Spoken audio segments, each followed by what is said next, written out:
and miss my regular class. That also should attend. It will be revision for you. Okay. Let us not waste much time and let us start today's class. Give the heading as wave optics.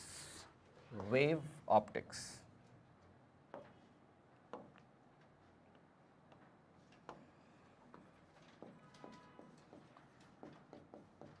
So, some of you have learned this topic in the school already.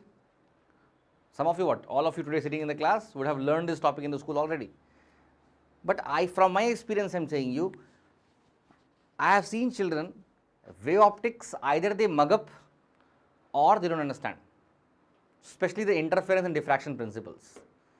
That is, at what point we will have dark fringes, at what point we will have bright fringes. They'll have a formula, they'll remember the formula, they'll mug up the formula, but they won't understand how it is happening, why it is happening, especially in diffraction.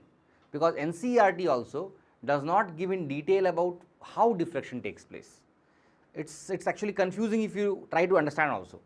So, this chapter becomes very confusing for students because of all this, proper notes not there in NCERT. Even I have seen many schools how they teach, they just remember, okay, this angle, it is bright spot, this angle, dark spot. How? They don't know. And that makes it difficult for them to answer any questions which comes from theory or which comes from assertion and reasoning. So, if you want to overcome all these problems, you should understand the topic very well. If you ask me, I will say this is an interesting, easy chapter. If you understand it deeply, like how fringes are forming, how brightness is coming, how darkness is coming. So, before I start this chapter, understand why this chapter was made. Because very famous scientist, his name was Sir Isaac Newton. Newton gave his corpuscular theory long back. And corpuscular theory of Newton says that light is a ray. That is, light is made up of small particles called as corpuscles. That is why the name is corpuscular theory. So, corpuscles means small particles. And as per Newton, light is having small particles. And these particles are moving in straight line. Okay. He even proved the principle of reflection, principle of refraction by using this corpuscular theory. But when it came to some concepts like interference, diffraction, polarization, these things were not explained by corpuscular theory. So, when he was giving corpuscular theory, at the same time, within some 15-20 years, another scientist was there. His name was Huygen, Huygen. I don't know how they call it in your school, but his name was Huygen. Huygen was giving his own theory. It was called as wave theory of light. But Huygen's wave theory, nobody accepted that time. You know the reason for that? Because he was not an established scientist that time. Newton is an established name today also. If a person is going to school or not, he will know Newton. He will know Einstein.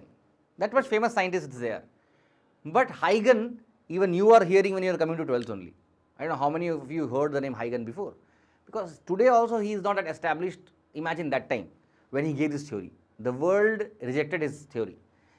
Huygen was the first person to give wave theory of light, nobody accepted it because of the dominance of Newton that time. I am talking about the politics of science during 1800s. So, he gave a theory, nobody accepted. What Huygen told that light is not a ray, light is a wave. Nobody believed, they laughed at him. So, he could not prove to the world that light is a wave. And Newton's theory was accepted. And light was believed to be ray, and that is why all our ray optics is developed, assuming light travels in straight line. In our law of reflection, refraction, whatever we studied in the last chapter, everything is based upon ray optics principle, that is light travels in straight line. Then a time came when people started seeing some experiment. I will tell the experiment also to you, interesting experiment. So, what some people were doing, suppose this is the cardboard, okay, and imagine I am having a surface behind me and I am having a cardboard here, okay. The room is dark, imagine, and I put a torch in front of it, strong torch. What will happen if the torch is hitting here? Behind this it will be darkness, isn't it? Around it some light may be there. I hope you are understanding my point. If I am putting a torch on this cardboard, around the cardboard there may be some light, but behind the cardboard there should be shadow, should be, that only was happening. If I make a cut in this, or if I make a hole in this, if I make a cut in this and pass light from here, then where I have made the cut, I should get a brightness, and above that and below that I should have darkness. Am I right? What I should see in my screen is like this, a bright spot and then complete darkness. Where should the bright spot be? Where I have made the cut, isn't it? That is what the world was expecting because of the Newton's theory. Light travels in straight line. If light travels in straight line, wherever the hole has been made, from there the light will go, and behind it will make a brightness, and rest everywhere we will have darkness. That was the expectation of the whole world because of ray optics theory, that is light traveling in straight line. What happened? When we did this experiment, we found that we are not having a single bright spot, rather we have a bright spot, dark spot, bright spot, dark spot, bright spot, dark spot, something like this. And that was a topic of complete excitement in front of scientists, because if light is traveling in straight line, how come light go and enter here, here, here, other places? Light entering behind the slit is acceptable, but light entering and making some bright spot here, bright spot here, bright spot here was not coming in the mind of people, because light travels in straight line, how it can go like this?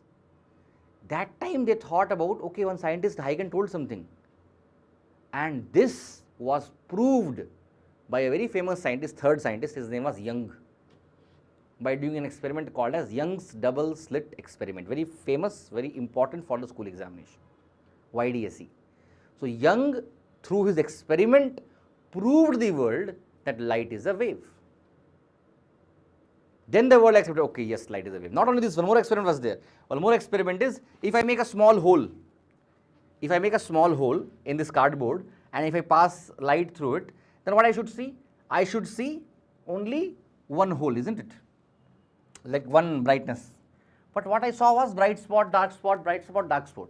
If you ask me, sir, okay, today I'll go to home, I'll take a paper, I'll make a small hole in the paper, I'll pass light from it, will I see these spots? I will say no. Why? Because these spots can be seen only under certain conditions. What is the condition? Condition number 1, you should use a monochromatic light. You should not use white light. Either laser light you can use, red you can use, green you can use, blue you can, a single color only you should use. First condition. Second condition, the slit that you are making should be very thin, like size of our hair, and that much thin slit, that is, the thickness of the slit should be matching the wavelength of light, which is in nanometers. So very slight thin slit you should make. Second condition. Third condition is, the slit, two slits are there. In double slit experiment, we will have two slits. So this is a board, one slit will make here, one slit will make here. Then the distance between the slit is taken as small d. This small d should be much more than lambda of the light. That is, if the light wavelength is in nanometers, the small d should be in centimeters or millimeters. Okay? Fourth condition is, I am having a slit, then I am having a screen, and here I am having light source, isn't it? This is called as distance between slit and screen. This should be much more than d. It means it should be in meters, capital D should be in meters. If all these conditions are fulfilled, then in home also you can see fringes, brightness, darkness patterns. So if these conditions are followed, only then you can see the interference of light. Now the question is, why this was happening? People accepted the light is a wave. Then came another scientist. His name was Sir Albert Einstein, again a famous scientist. Albert Einstein came and told the world, don't think Newton was a fool. He gave ray optics, he gave corpuscular theory. That is also true, and this is also true. So he told that light has a dual nature. That's why you have a next chapter, chapter number 11, dual nature of radiation and matter, right? So this was, who told this? It was told by Albert Einstein. Albert Einstein told light is not only a ray, light can also behave like a wave. When it behaves like a ray, when it behaves like a wave, has a condition. So under certain conditions, light behaves like a ray. Under certain conditions, light behaves like a wave. Light has dual nature. And then he did some experiments, photoelectric effect, and he proved the world that light has a dual nature, and he got Nobel Prize for that. Many of you think that Einstein's Nobel Prize is for E is equal to mc square. He not got any Nobel Prize for that. Very famous equation is there, no? E is equal to mc square. Again, people never went to school also, they will know this equation. On t-shirts they will be written E is equal to mc square. They will not know what is the meaning of that. But that much famous equation is E is equal to mc square. For that famous equation also, Newton did not receive Nobel Prize.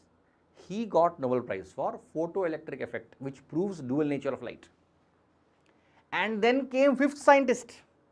His name was de Broglie. Indians call him de Broglie, but his correct pronunciation is de Broglie. This de Broglie, he told nature has symmetry. Whole universe can be classified in two categories. One is matter, one is radiation.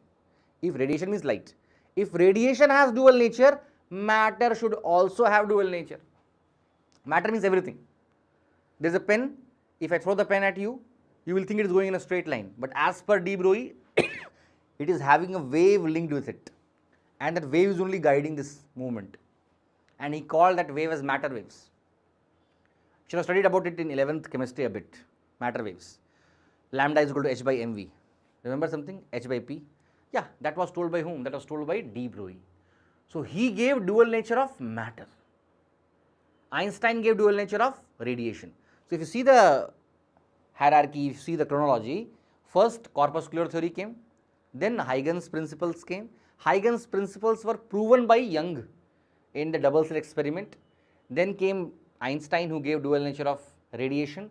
Then came de Broglie, who gave dual nature of matter.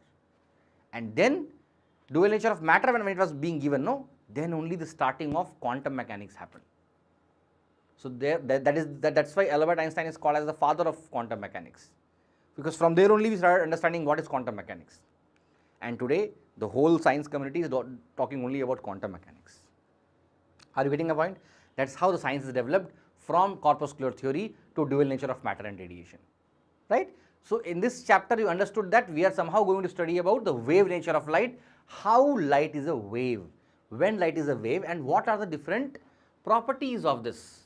So earlier this chapter was very big, but now they have reduced in the new textbook. But even then, what topics are in this chapter? First thing is basics.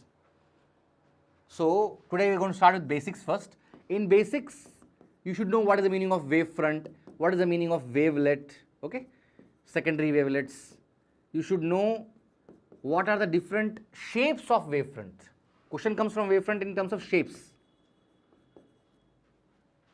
And then the basics of superposition, that is principle of superposition, by which interference and diffraction works.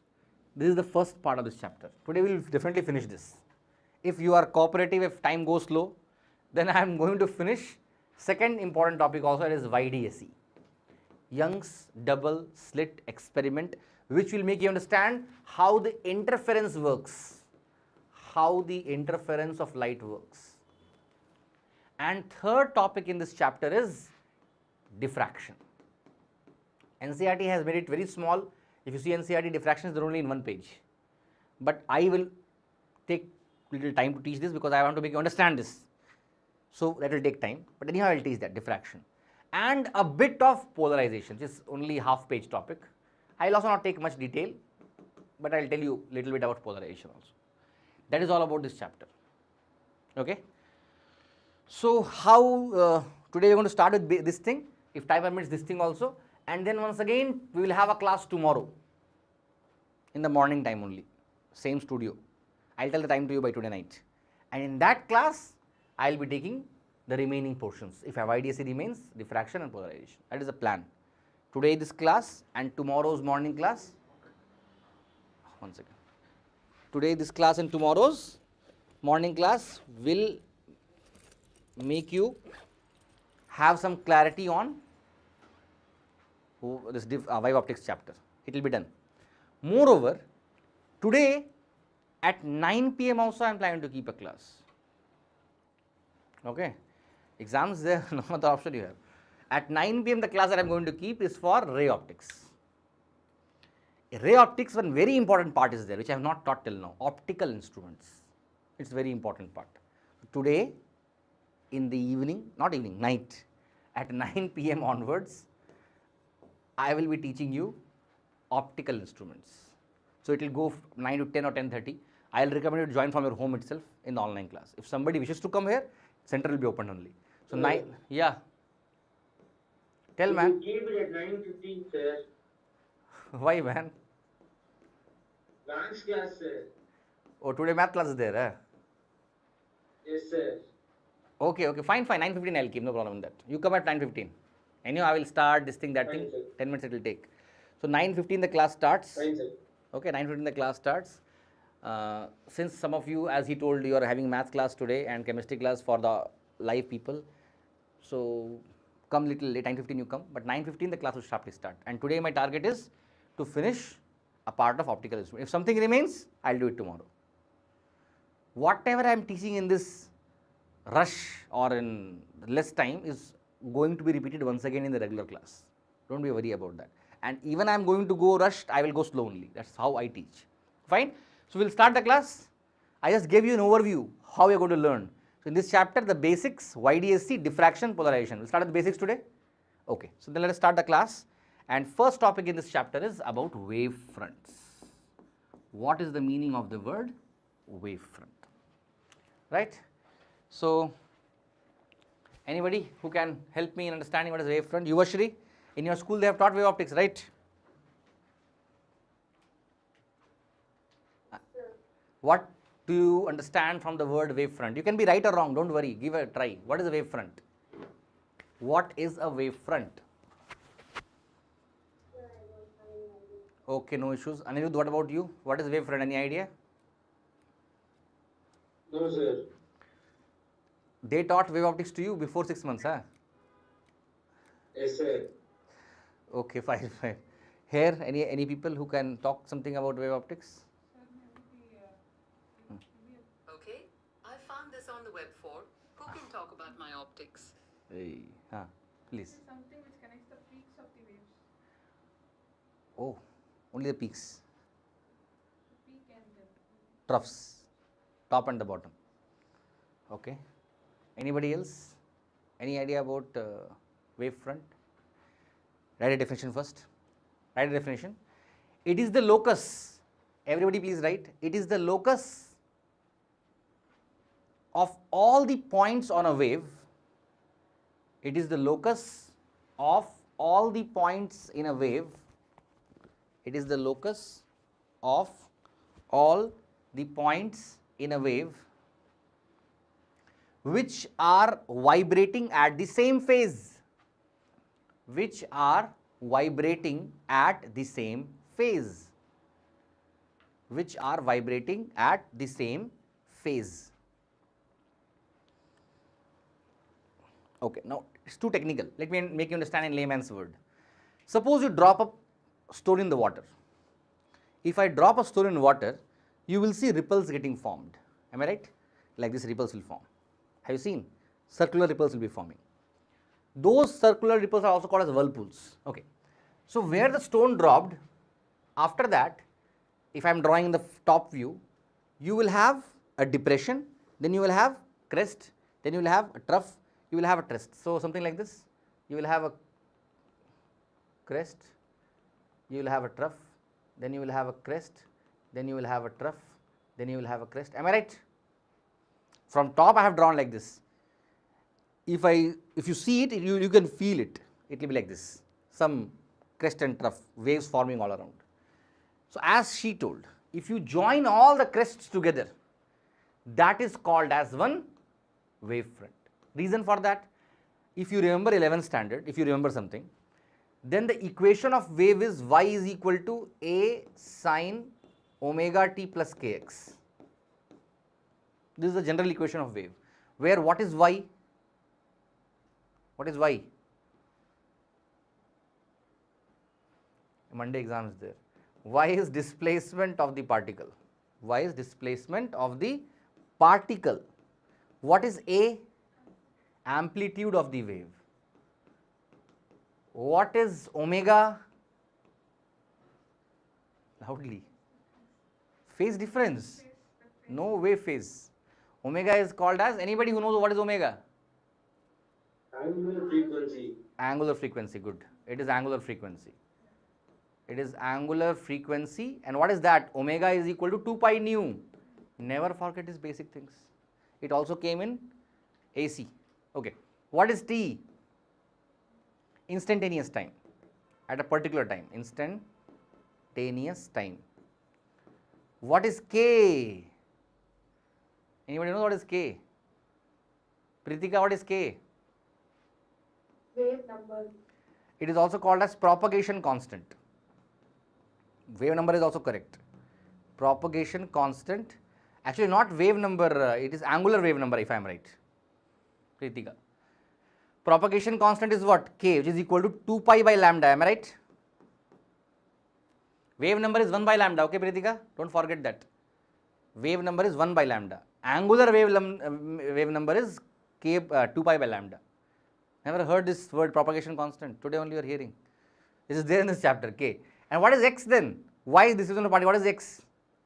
What is x? Displacement is y, then what is x? I will write here, no space. X is distance travelled by the wave.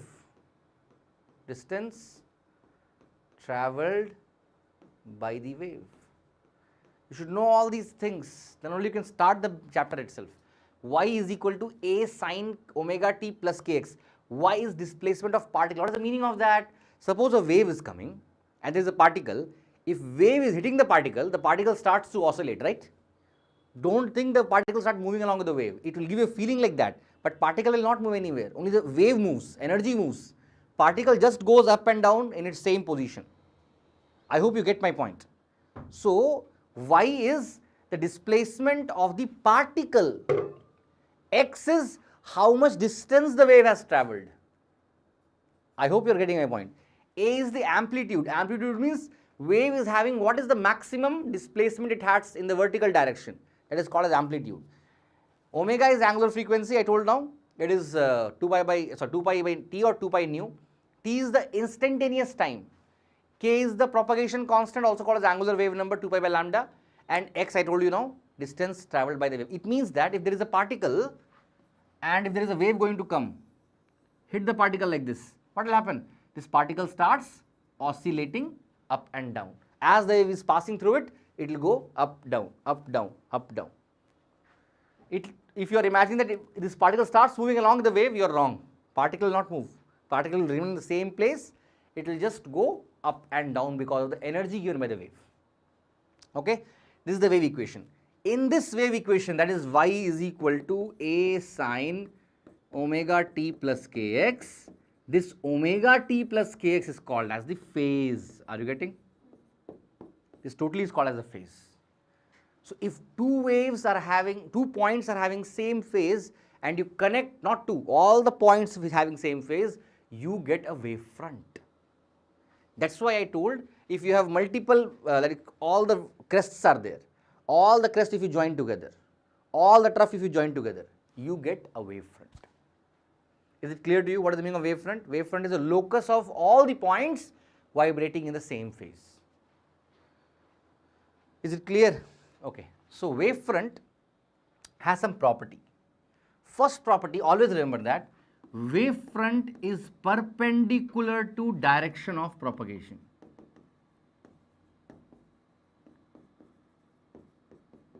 Very important. It means if the propagation is in this direction, then how will the wave front be? Perpendicular to it. This helps you in drawing the shape of wave fronts. Like for example, if I ask you, there is a point source. Suppose there is a light here. Point source means it will spread in all directions. If I am having a light here, how will light glow? In all directions. So, if you are going to have light going in all the direction, then what is the shape of wavefront going to be? Spherical. Don't say circle. It's in 3 dimensions. So if I join the points of same phase, what I am going to get? A sphere. Once again a sphere. Once again a sphere. So you are going to have concentric spheres as the shape of wavefront for which shape? For a point source. For a point source. Same way, if I take parallel beam of light, how the wavefront is going to be? A plane wavefront. I hope you are getting my point. How I am deciding this? Just by one logic, that my wavefront is going to be perpendicular to the direction of propagation. Since direction is like this, I am drawing perpendicular, I am getting plane wavefront. Suppose they give you a case. There is a convex lens and light is coming, hitting the convex lens. What will happen after that? It will converge at focus. Am I right? If they ask you draw the wavefront for it, then how will the wavefront be drawn? Wavefront before hitting the lens will be what shape? Plane wavefront. Do you agree with me? Why plane? Because it is perpendicular to it. Now how it will be? It will become a spherical wavefront or a convex wavefront. So always remember that wavefront can be decided based upon direction of propagation. If you have direction of propagation, you can understand how the wavefront will be. This is one kind of question that comes very frequently in the board exam. If you see the past year paper, you will see the question comes draw the shape of wavefront for point source, for parallel lines, for light passing through concave lens, convex lens, like that. The questions are coming. So once you understand how it is working, you can draw the shape of wavefront, right? Next thing in this chapter is about secondary wavelets. What is secondary wavelets? Any idea? Let us not waste time in asking you. What is a wavefront? We know. Wavefront is the locus of all the points vibrating in same phase. Remember that all the points on this wavefront, they act as a source of secondary disturbance. Listen to me very carefully. It means that in a wavefront itself, whatever points I have now, they will give rise to what? They will give rise to its own wave, like this. I hope you are getting my point. And if you see the small circles that I have drawn, these are called as secondary wavelets. So what is secondary wavelength? Write it down as a note. You can write that each point on a wavefront, acts as a source of secondary disturbance. Each point on the wavefront acts as a source of secondary disturbance. Acts as a source of secondary disturbance, which are known as secondary wavelets. Which are known as secondary wavelets.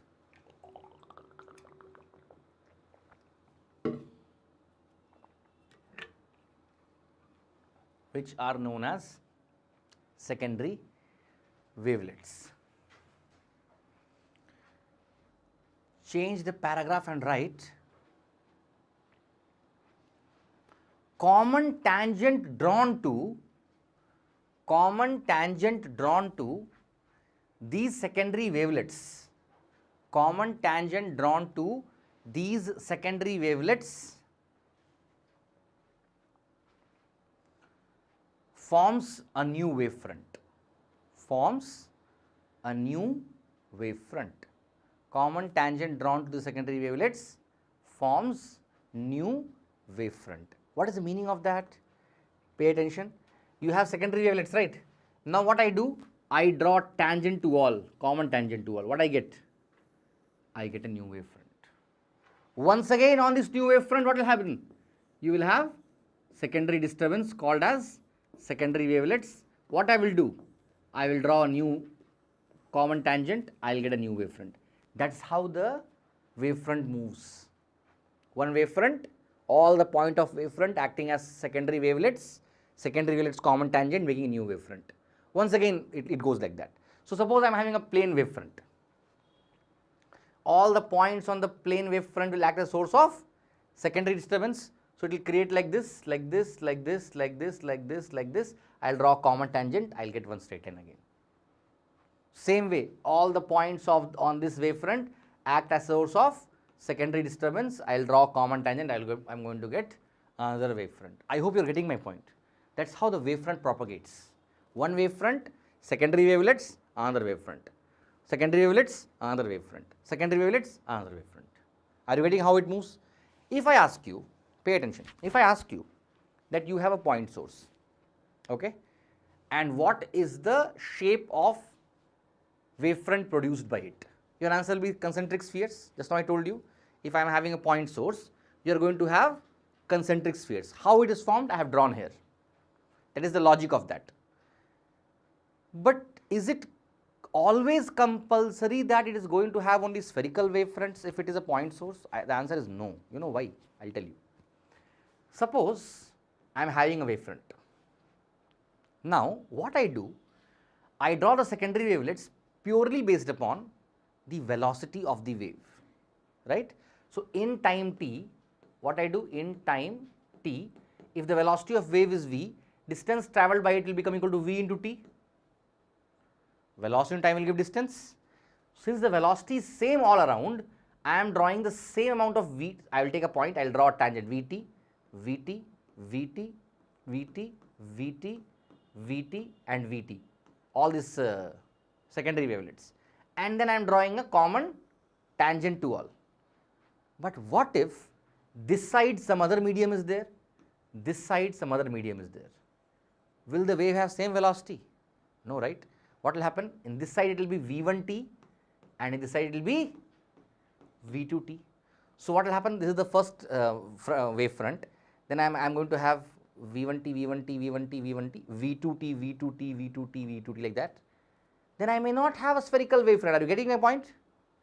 So in some cases, the wavefronts may not be concentric when the medium around a source is not constant.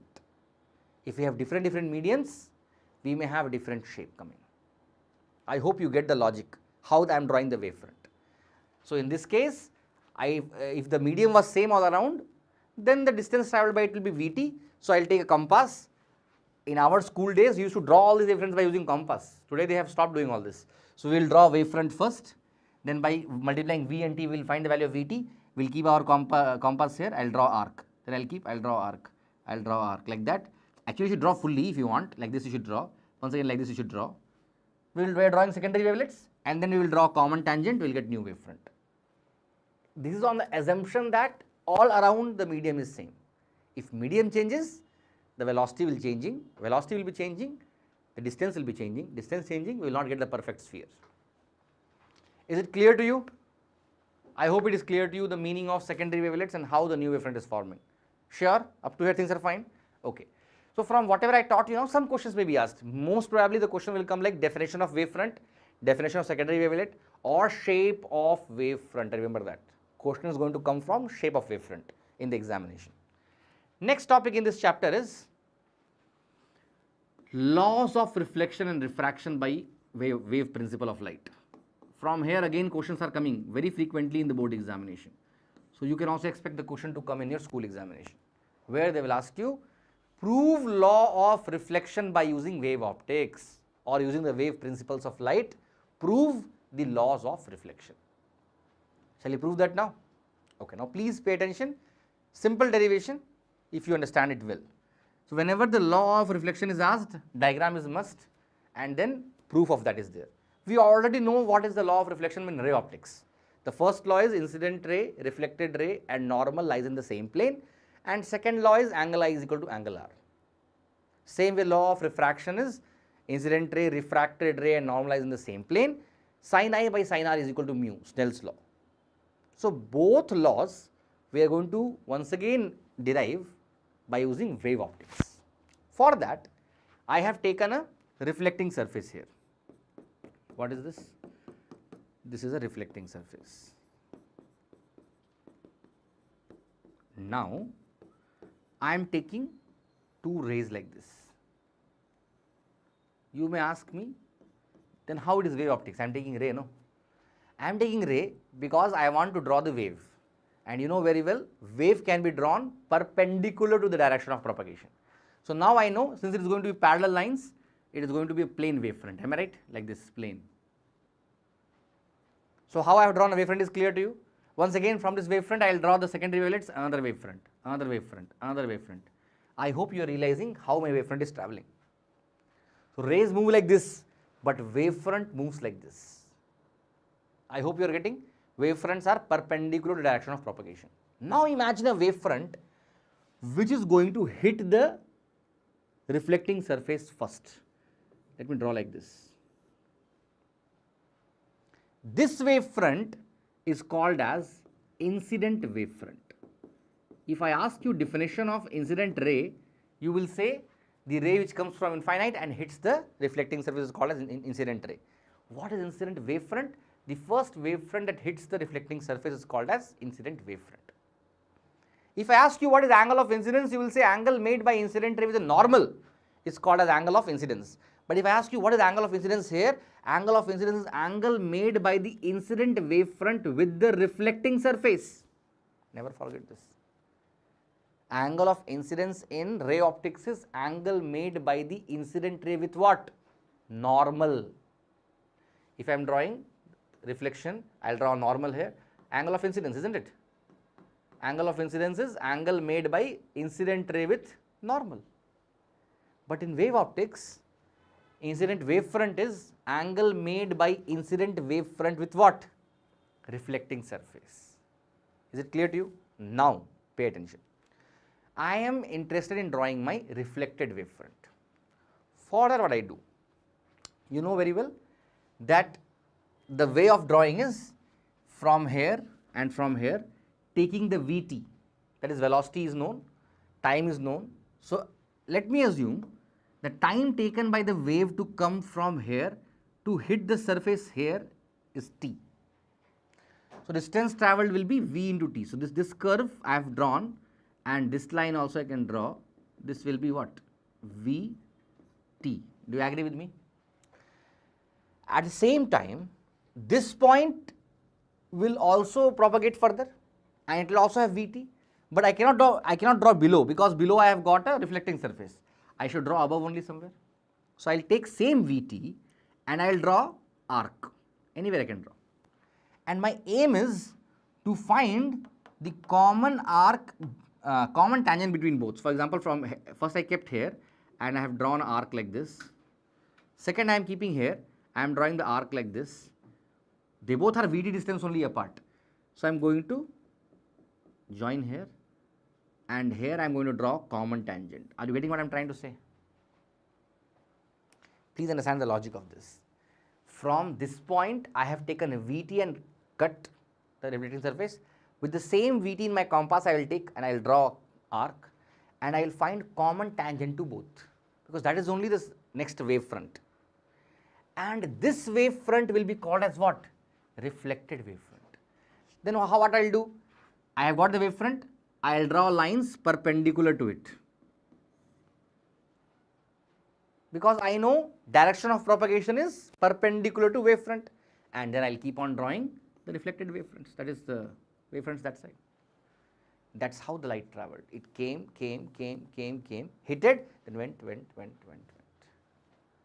So this is the incident wavefront, and this one will be the reflected wavefront. And what will be the angle made by the reflected wavefront with the reflecting surface? This angle will be called as angle of reflection. If you see carefully, let me name it. This is A, let this be B, let this point be C, let this point be D, let this point be C, and let this point be D. So I have two triangles here. One triangle is, I am drawing it outside now. One triangle is ABC, A, B, C, where this is angle I and nothing, this is 90 degree, that is all I have. Then I have ABD, A, B, D, where this is the 90 degree and this is the angle of reflection. Do you agree with me? Are you able to figure out these two triangles in the diagram? A, B, D and A, B, C. So in ABC we have angle of incidence, in ABD we have angle of reflection this side.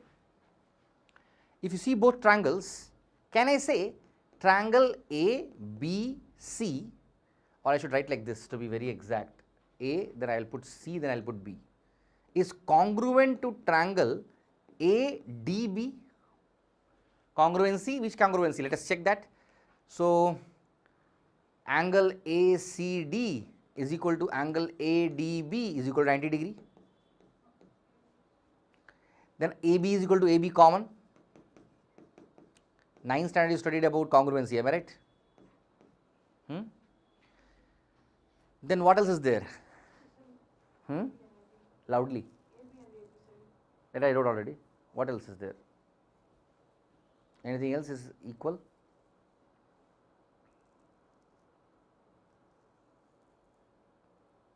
Yes, one more thing is equal. See, from A to D, we will have velocity into time. From C to B also we will have velocity into time, isn't it? This tangent I have drawn Vt. It's from here to here, it is Vt. And from here to here also it is Vt only, isn't it? Because I have drawn the common tangent by Vt only. So, can I write A, that is BC is equal to AD is equal to Vt. Which congruency is that? You remember the congruencies? SAS, SSS, something like that. A was not there, SSS was there, SAS was there, ASA was there, RHS was there. Right angle, hypotenuse side. Right angle, hypotenuse side, isn't it? So, by RHS congruency,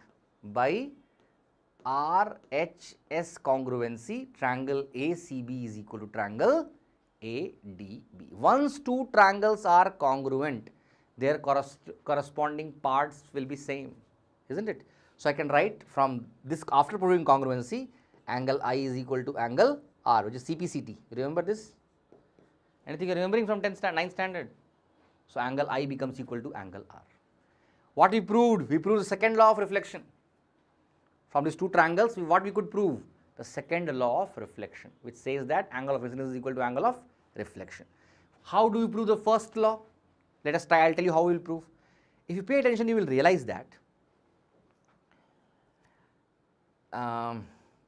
my incident wavefront is perpendicular to incident ray. That is what the rule says. My reflected wavefront is perpendicular to reflected ray. My reflecting surface will be perpendicular to normals, am I right? If I draw normals in these 2 points, then my reflecting surface and normal are also perpendicular.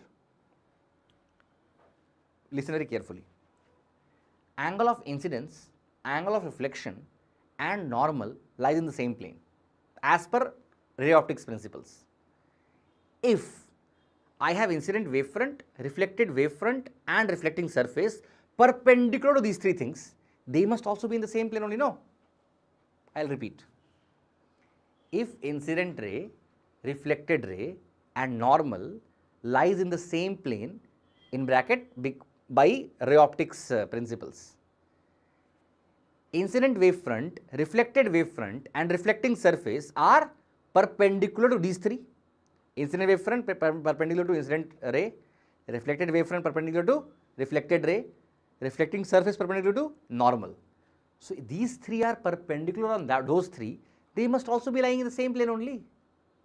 That is how we write the first law of reflection. Write that statement, I will tell that.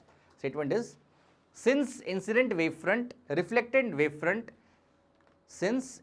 reflected wavefront and reflecting surface, since incident wavefront, reflected wavefront and reflecting surface are perpendicular to incident ray, reflected ray and normal,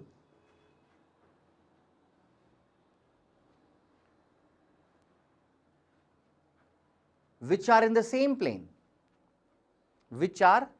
in the same plane. In bracket you can write by the principles of ray optics,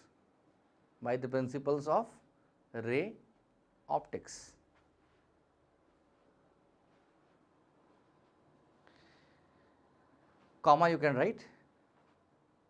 Therefore, incident wavefront, reflected wavefront and reflecting surface should also be in the same plane. Therefore, incident wavefront, reflected wavefront and reflecting surface should also lie in the same plane. Should also lie in the same plane.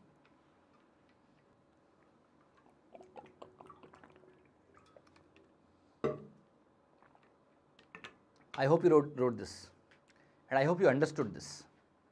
If you understood this, second law is done on the board. You can draw this and make it fast. Don't take much time.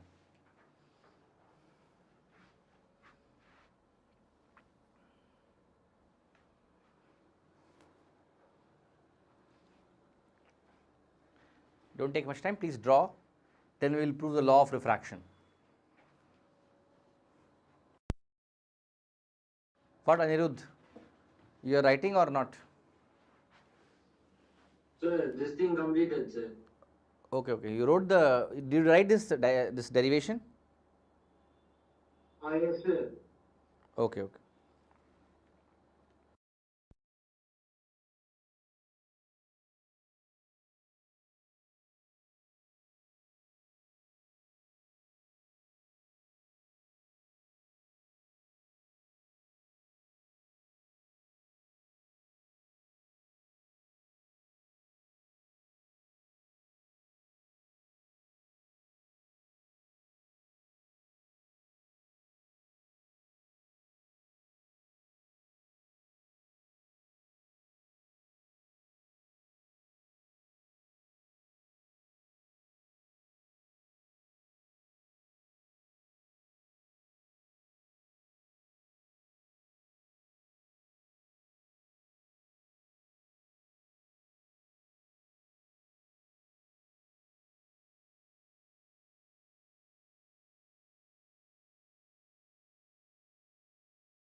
Done? Can I proceed? Okay. Then we will talk about law of refraction.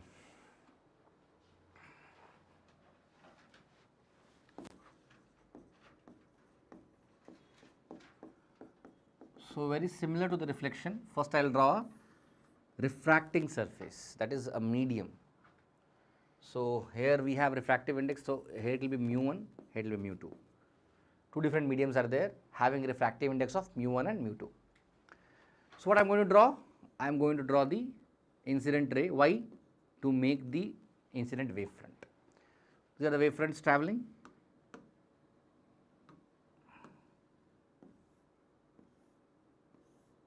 I hope you are understanding how I am drawing all this. How a particular shape of wavefront is drawn purely based upon perpendicular to the direction of rays. Now, what happens? At this point, I am getting what wavefront? This is called as what?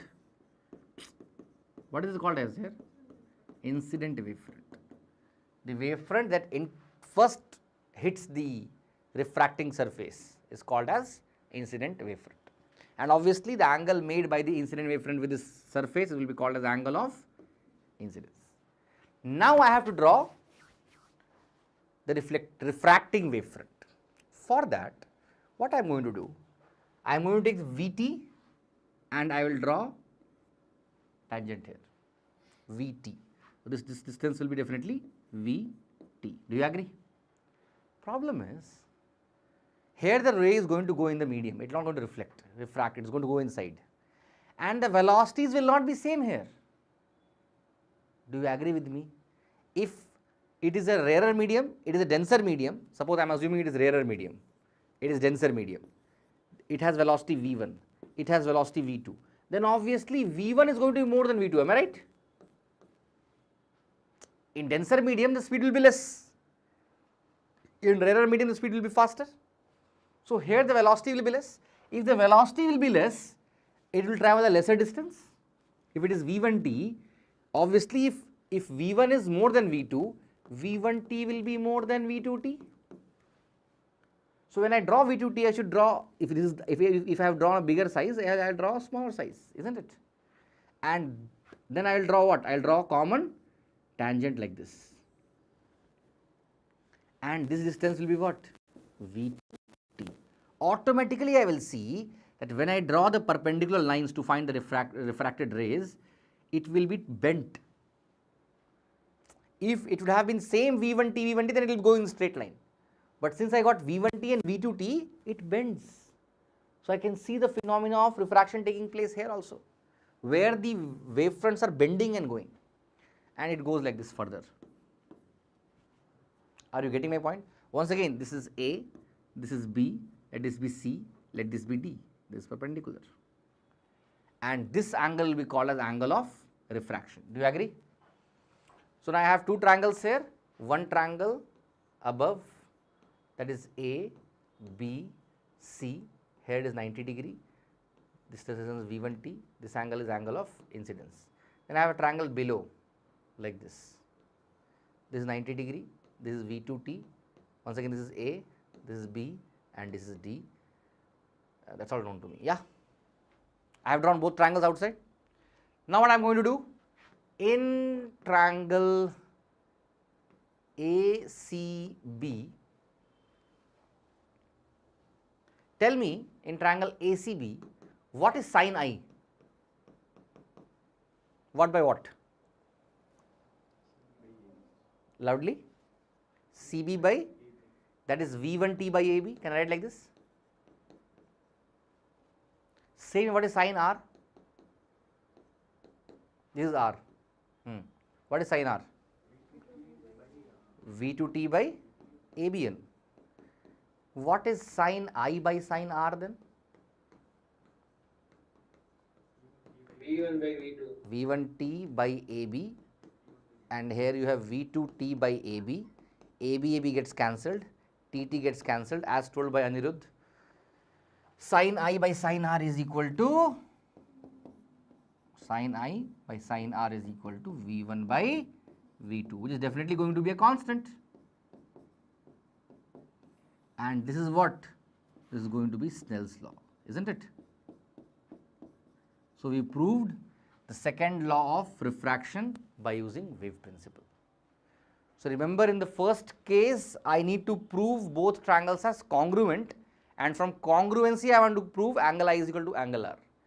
In refraction, after drawing the diagram, I will take sin I, I will take sin r, I will divide both, I will get ratio of velocities, which is actually refractive index.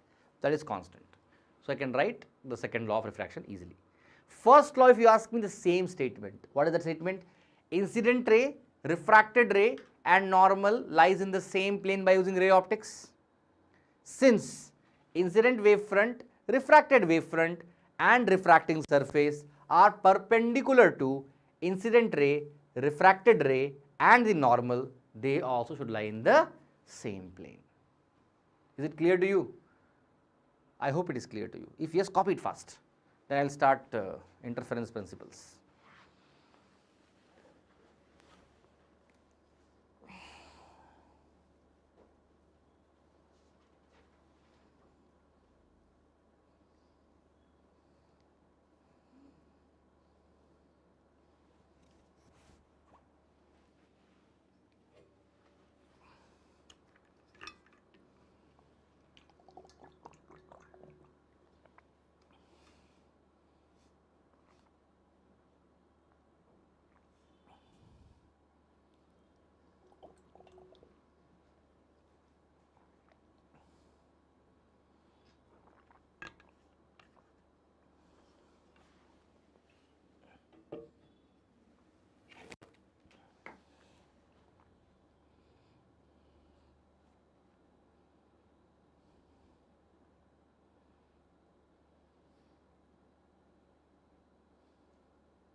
Is it open? Check now.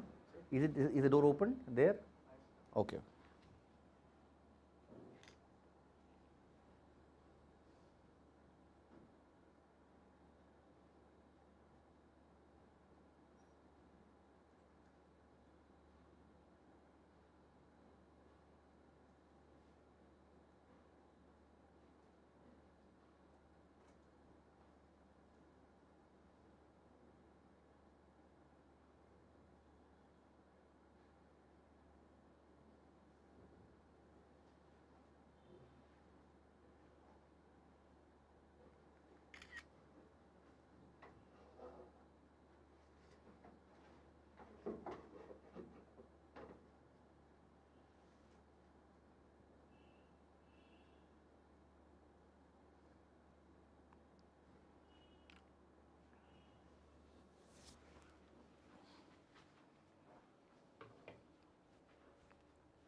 And Preetika, Yuvashri and Anirudh, are you done? Yes, sir. Okay. So now let us talk about the principle of superposition. Now this is the base for interference. Believe me, to understand YDSC and to understand diffraction, if you fail to understand this, you have to mug up only. Otherwise, pay attention to understand how these two works, how the principle of superposition works. We are talking about principle of superposition here. Okay, what is that? So, let us take, there is a wave, having a wave equation of y is equal to a sine omega t plus kx, omega t plus kx1. Why I am taking x1? Distance travelled by it is, assume it is x1. There is another wave coming, traveling a different distance, let distance be x2, and I am taking the equation of second wave y2 is equal to a sine, or it is a1, it is a2 sine omega t plus kx2. You may ask me something, you may ask me like, sir, why did you take omega as same for both? T is same means in a time t they are traveling this much distance, that is acceptable. So in time t, first wave travels a1 sine omega t plus kx1, and in time t y2 travels a2 sine omega t plus kx2. So t is same is understandable, but why I have taken omega as same? Why can't omega 1, omega 2? Why can't k1 and k2? These waves whose angular frequencies are same are called as coherent waves. Write that down somewhere, please. What is the meaning of coherent waves? Make a note of that. Coherent waves are waves which are having same angular frequency. Coherent waves are waves which are having same angular frequency. The waves which have same angular frequency. And common sense says that if angular frequency is same, it means omega is same. Omega is 2 pi by t or 2 pi into nu. Frequency will become same. If frequency becomes same, obviously the lambda will become same. If lambda becomes same, then obviously k will become same, because k is 2 pi by lambda. So omega being same automatically makes k also being same. Question is why? Why can't I take two waves which are non-coherent? This question comes in the board exam also. If you see the past papers, you will realize some question has come where they have asked about this coherency of waves. Why waves should be coherent? Why can't waves be coherent? I will tell the answer for this. See, when we talk about the interference principle, that time, I told you before some time, we are going to see a bright spot, dark spot, bright spot, dark spot, like that we are going to see spots. Now, a bright spot should always remain bright. A dark spot should always remain dark. Otherwise, if suppose white is becoming, that is bright is becoming dark, is becoming bright, becoming dark, you will not be able to see the interference pattern itself. If you want to see a distinct interference pattern, you should have dark, bright, dark, bright. If bright is becoming dark, dark is becoming bright, it is changing, what will happen? You will not see the phenomena itself properly. Are you getting what I am trying to say? It means your interference should not depend upon time, because if time changes, brightness should not change, darkness should not change, dark should remain dark only, bright should remain bright only. We want to reduce or we want to erase the dependency of brightness on time. You will understand it today. By the end of the class, you may understand this more clearly when I talk about fringes formation. But now you understand that I want two waves to interfere and their interference pattern should not depend upon time. And how it is possible? It is possible only if we are taking coherent waves, because this is the phase 1, phi 1. This is the phase 2, phi 2. Before some time I told, no, this is called as phase. So if I find phase difference, suppose I am finding phase difference. What is that? Phase difference, if I am writing as phi is equal to, suppose I am writing phi 2 minus phi 1, difference between their phases. What will be that? In this case, it will be omega t plus kx2 minus omega t minus kx1. Do you agree? Omega t gets cancelled. You will get phase difference phi is equal to k into x2 minus x1. If I take as delta x, then phi becomes equal to k into delta x, where delta x will be called as path difference, phi will be called as phase difference. There is no dependency of time here. Imagine if a student is taking non-coherent waves, and if the waves are not coherent, if the waves are non-coherent, if that happens, in that case what will be phi? Phi will become equal to omega 2t plus k1 x2 minus omega 2t minus k2 x2 omega 1t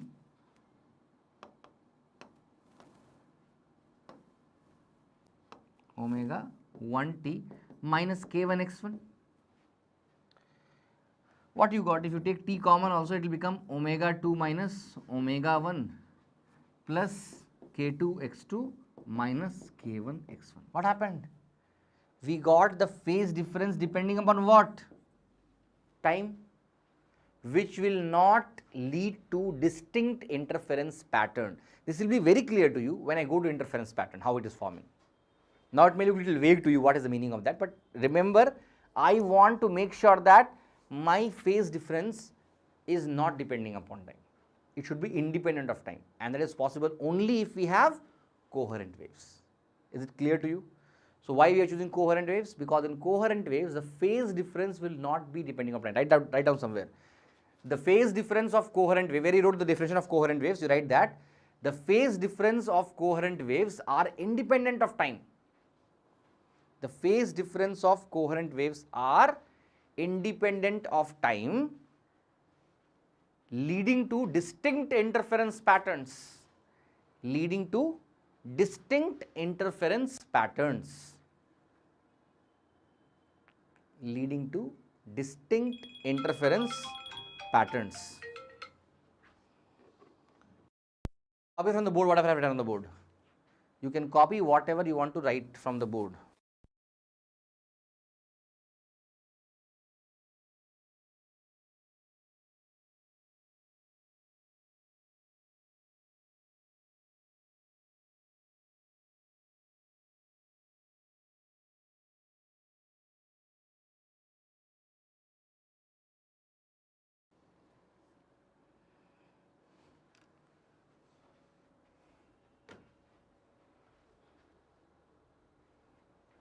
This is very important part where I have got the phase difference relationship. So you came to know that phase difference is equal to k into delta x. Delta x is called as path difference, remember that. Phi is phase difference, delta x is path difference. Path difference means it will be in terms of millimeter, centimeter like that, and phase is in terms of radians or angles, that is degrees. So I have derived the formula of phase difference, k into delta x.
Have you written this phase difference?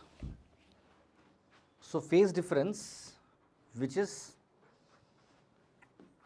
equal to k times delta x. It means what is phase difference? K is what? 2 pi by lambda, isn't it?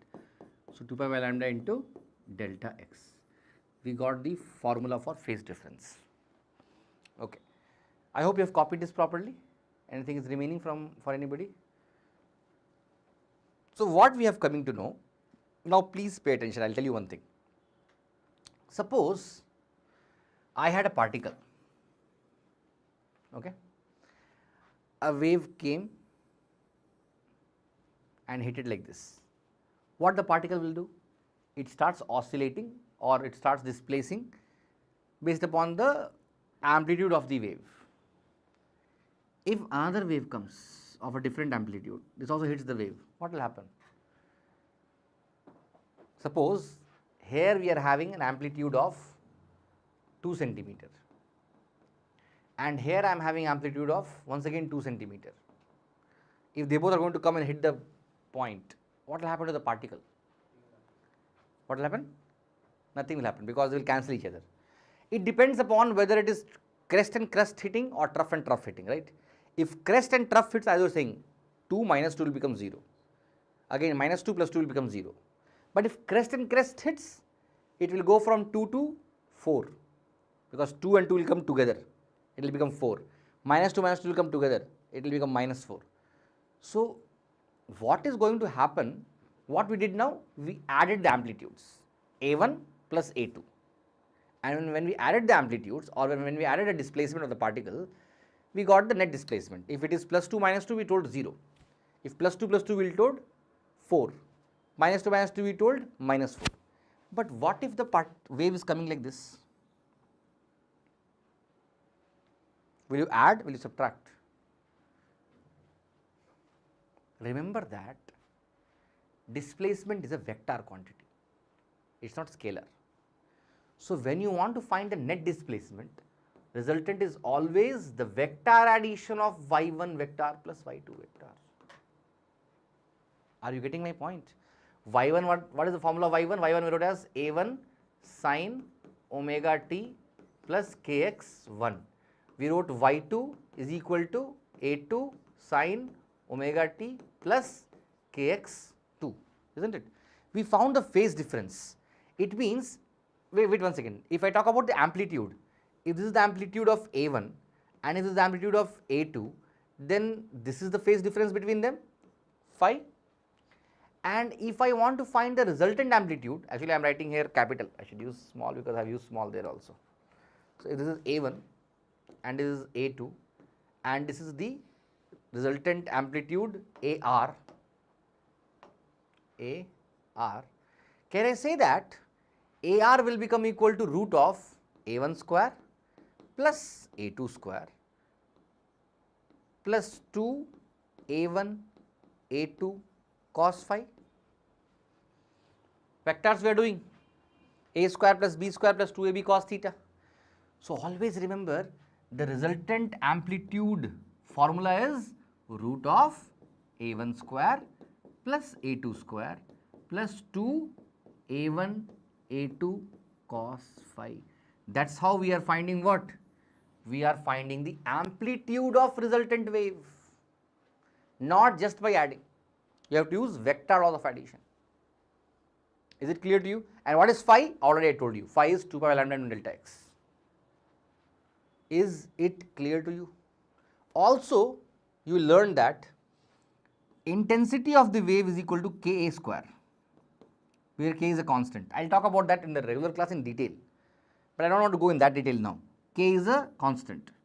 So, if I is equal to Ka square, from here I can write, instead of, see, AR became this, it means AR square will become equal to A1 square plus A2 square plus 2 A1 A2 cos phi. Do you agree with me?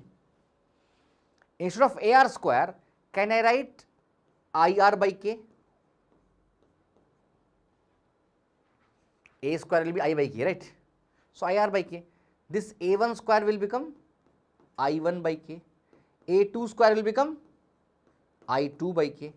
A1 will become root of I1 by K. A2 will become root of I2 by K. Do you agree with me? Do you agree with me? K K, K, root K will also become K. I can cancel all this. And what I am going to get finally? I am going to get resultant intensity equation, that is going to be I1 plus I2 plus 2 root I1 root I2 cos phi. When two waves are interfering, when two waves are superimposing, their resultant amplitude is A1 square plus A2 square plus 2A1 into cos phi under root. If two waves are interfering, their intensity is I1 plus I2 plus 2 root I1 root I2 cos phi. One thing is common in both, which is cos phi, which means that after interfering, whether intensity or amplitude is maximum or minimum, it depends upon phase difference. Are you getting my point? See, where you are going to have maximum amplitude, there only you are going to have bright spot. Where you have minimum amplitude, there you are going to have dark spot. Amplitude going to be maximum or minimum depends upon what? Depends upon phi, isn't it? That's why I told your phi should be independent of time. If it is not independent of time, then time will also change, phi will change, resultant amplitude or resultant intensity will also change, which we don't want. But otherwise, we will not be able to see a clear bright spot or a clear dark spot. Copy it fast. Whatever you want to copy it. I have made the equations for AR and IR. This is the base for constructive and destructive interference. First you copy this.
Anirudh copied, Pritika and Vivashri?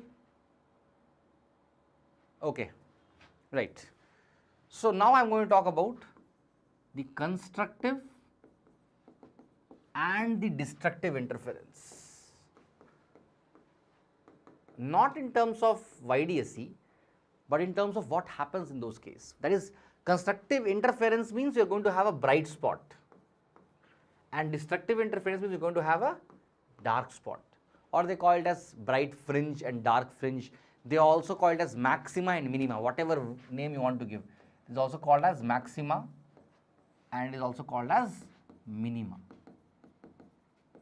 Whatever it may be, whether you are calling it as maxima, bright spot, bright fringe, or constructive interference, meaning remains the same. Meaning is, here the brightness is maximum, that is amplitude and resultant is maximum.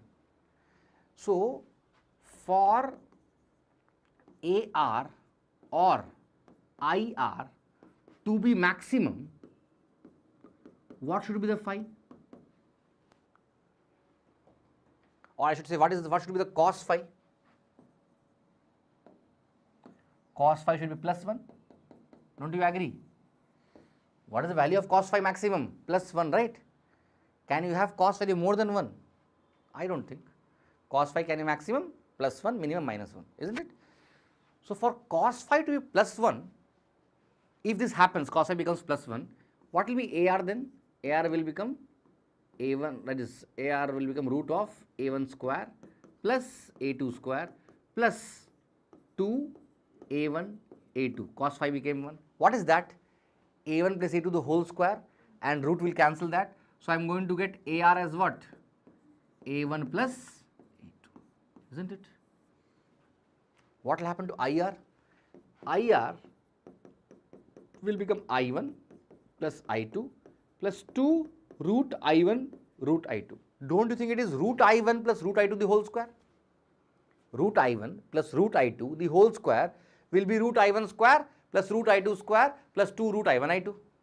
It means IR became root I1 plus root I2 the whole square. Do you agree with me? Do you agree with me? These are, I should write actually, AR maximum, IR maximum, maximum values of intensity and amplitude. And when it takes place, when cos phi is how much? Plus 1. Cos phi can be plus 1 when phi is how much? Which value of cos gives 1? Only 0? After 0? After 0, tell me fast. Cos 180? Cos 180 is minus 1. 2 pi, then 4 pi, then 6 pi, then. So, can I tell it as 2n pi? Where n starts from 0? I can say, right? 2n pi means 0 if you take it will become 0, 1 if you take it will become 2 pi, 2 if you take it will become 4 pi. So, if n starts from 0, if n is equal to 0, 1, 2, 3, 4 and so on, then I can write phi is equal to what? I got the formula of phi is equal to 2n pi. Did I get it? Okay. If I want to find in terms of path difference, I can do that because phi is equal to what? 2 pi by lambda into delta x. Am I right? We wrote before some time, no? Phi is equal to what we wrote? Phi is equal to 2 pi by lambda into delta x. So, if I am writing 2 pi by lambda into delta x is equal to 2n pi, pi 2 gets cancelled. I am going to get delta x is equal to what? It means what? It means if delta x is n lambda, it means what are the values of delta x? 0. Then put here n is equal to 1, lambda, 2 lambda, 3 lambda, 4 lambda and so on, isn't it? What are lambda I told? Why 2n lambda, man? N lambda it is. We got n lambda, right? N lambda means what? Even 1 lambda, 2 lambda, 3 lambda, 4 lambda, 5 lambda, all lambdas will give you constructive interference only. Now listen to my words carefully. If two waves are coming and interfering in such a way that phase difference between them is 0, 2 pi, 4 pi, 6 pi, 12 pi, 31, 32 pi, 3644 pi, 1,91,244 pi, it means even pi's. They are going to form a bright spot. I hope you get my point. Or if two waves are having a path difference of 1 lambda, 2 lambda, 10 lambda, 11 lambda, any lambda, they are going to form a bright spot only. If it is clear, copy it fast.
Yes, I was saying that if the resultant amplitude or resultant intensity should be minimum, what should be the value of cos phi? What should be cos phi? -1. Cos phi is -1 for which angles of phi? Odd angles. Good. That is, phi should be pi. 180 degree cos 180 is -1. 3 pi, 5 pi, 7 pi, or I can write 2n minus 1 into pi if n starts from 1, not 0. See, put 1 here, it will become 2 minus 1, 1. Put 2 here, it will become 4 minus 1, 3. Put 3 here, it will become 6 minus 1, 5.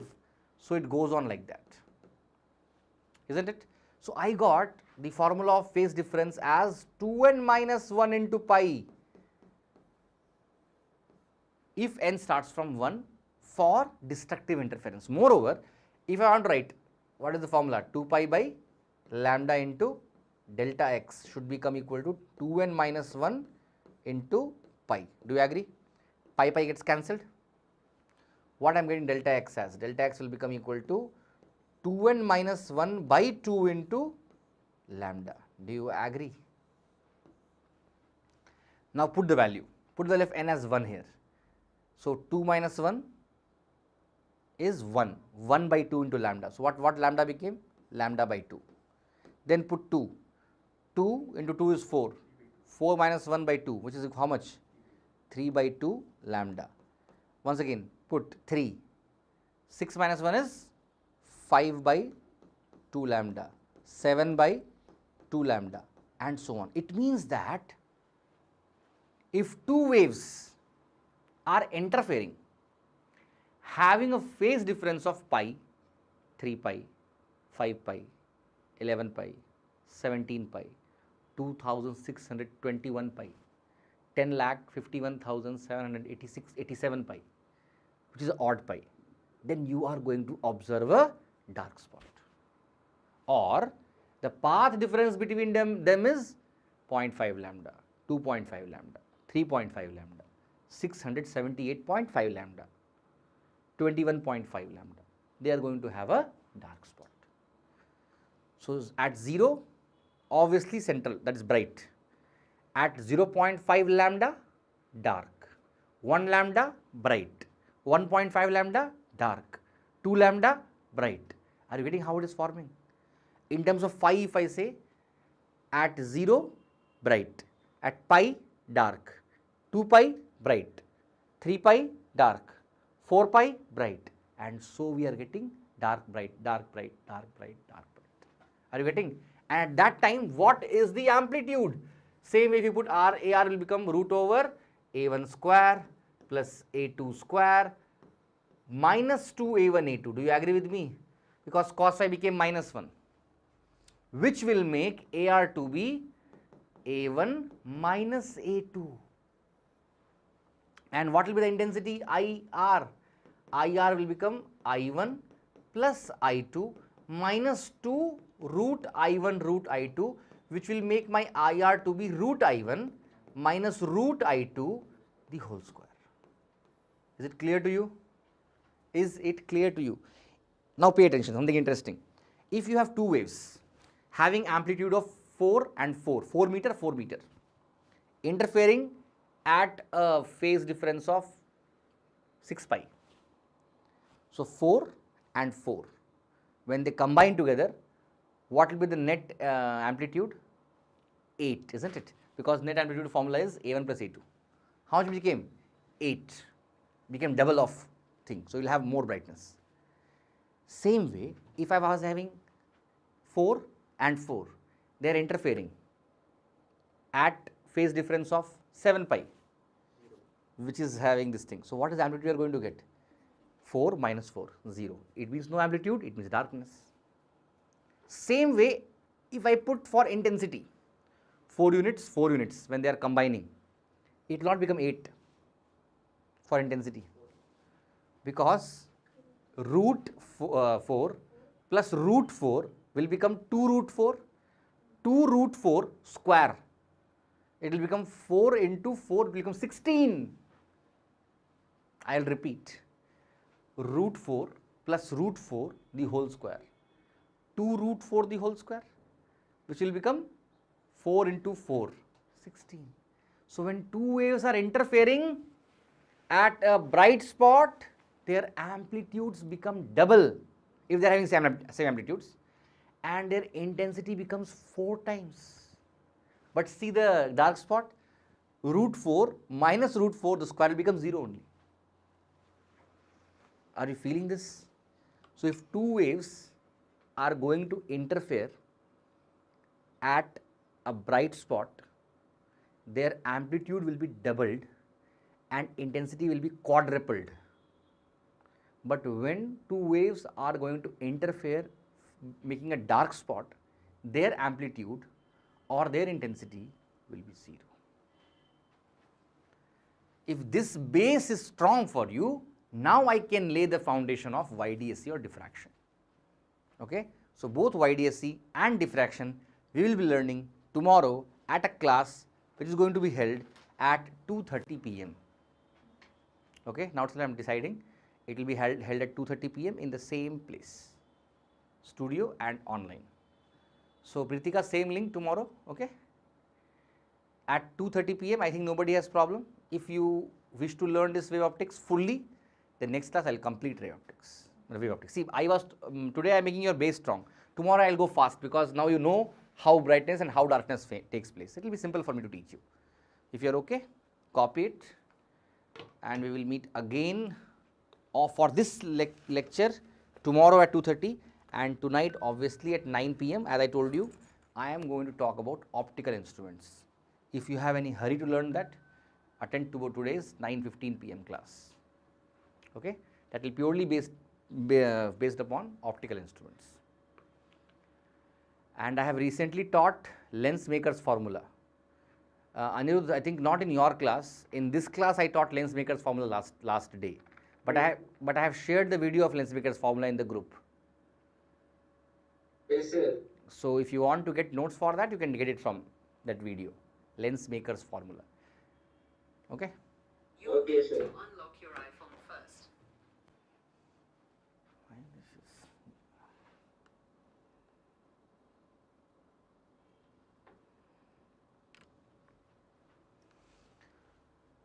So if you have copied, you can drop from the meeting. Sir, Tell me, Thank you, Vivashri. sir. Tell me, Vivashri. sir, can you send me the recording session of tomorrow's class?